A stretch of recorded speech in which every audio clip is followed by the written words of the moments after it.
Hello mon chat, au menu bac spécialité maths métropole 19 juin 2024, exercice 2 de probabilité, troisième vidéo.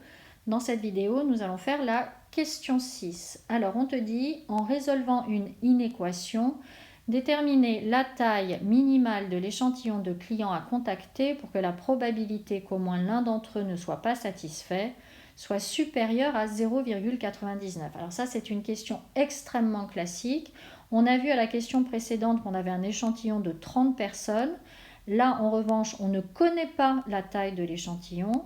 Et de plus, ils ont ajouté un petit twist. Attention, dans cette question, on te parle de clients non satisfaits. Alors qu'à la question 5, notre variable aléatoire grand X était associée au nombre de clients satisfaits par le service clientèle dans un échantillon de 30 personnes. Donc là, toujours bien lire la question. Dans cette question, on parle de clients non satisfaits. On ne peut donc pas utiliser notre variable grand X et on va introduire une autre variable. Donc je l'ai appelée grand Y. Soit grand Y, la variable aléatoire qui a chaque échantillon de n personnes. On est obligé de dire ça puisqu'on ne connaît pas la taille de l'échantillon. Associe le nombre de clients non satisfaits par le service clientèle. Les conditions de l'étude restent les mêmes, on n'a pas mention du contraire dans l'exercice. Donc, grand Y suit une loi binomiale de paramètres n et P égale 0,2. En effet, on a vu précédemment que la probabilité qu'un client soit satisfait est 0,8, donc la probabilité qu'il ne soit pas satisfait est 1 moins 0,8, c'est-à-dire 0,2.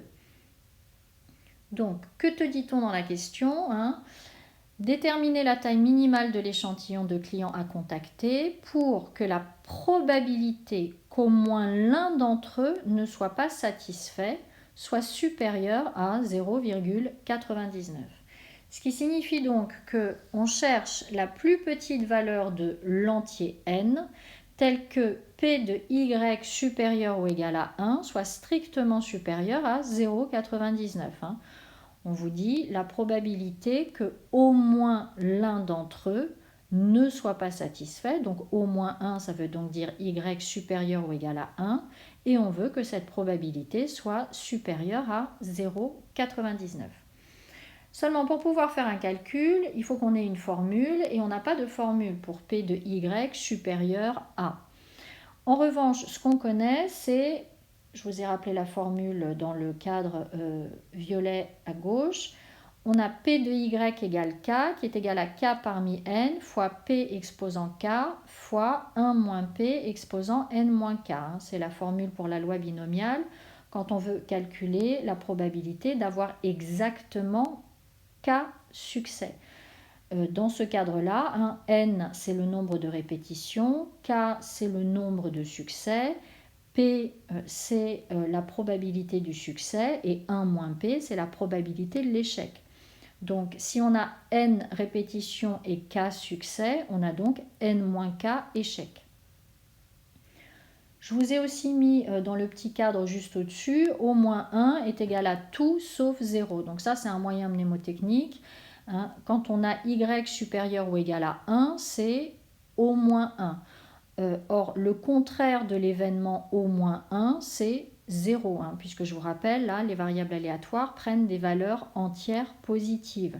Donc l'événement y est supérieur ou égal à 1 a pour événement contraire l'événement y égale 0. Donc la probabilité que y soit supérieur ou égal à 1 est égale à 1 moins la probabilité de son événement contraire, c'est-à-dire y égale 0. Et donc là, on peut appliquer notre formule.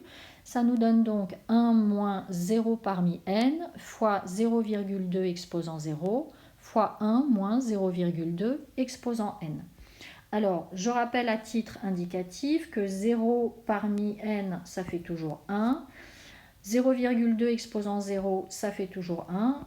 Un nombre exposant 0, ça nous donne toujours 1. Donc finalement, on a 1 moins 0,8 exposant n.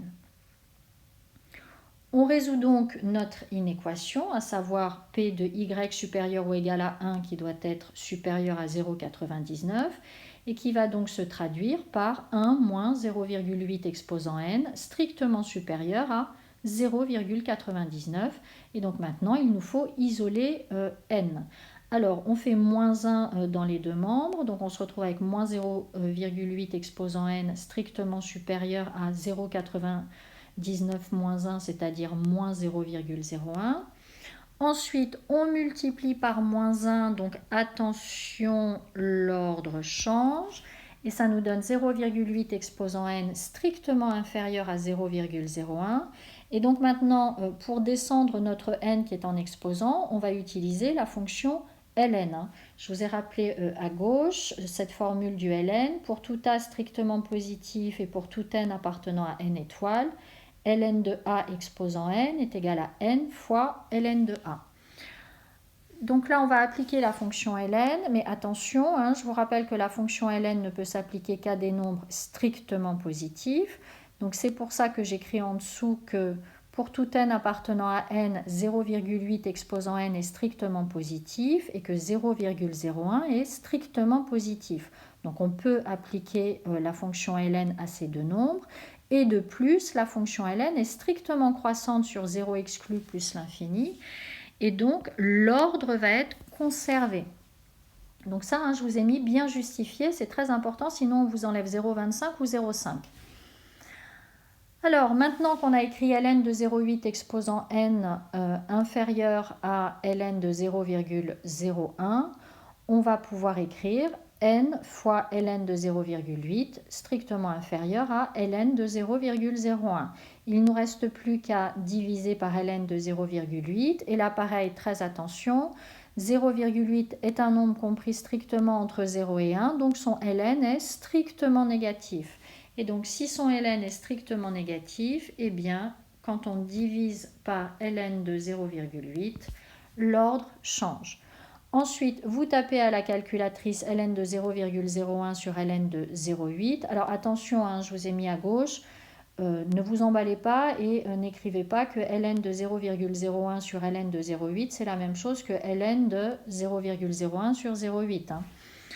On trouve que ça fait 20,6 environ, et donc la plus petite valeur de l'entier n telle que la probabilité que y soit supérieur ou égal à 1 soit strictement supérieur à 0,99 est n égale 21.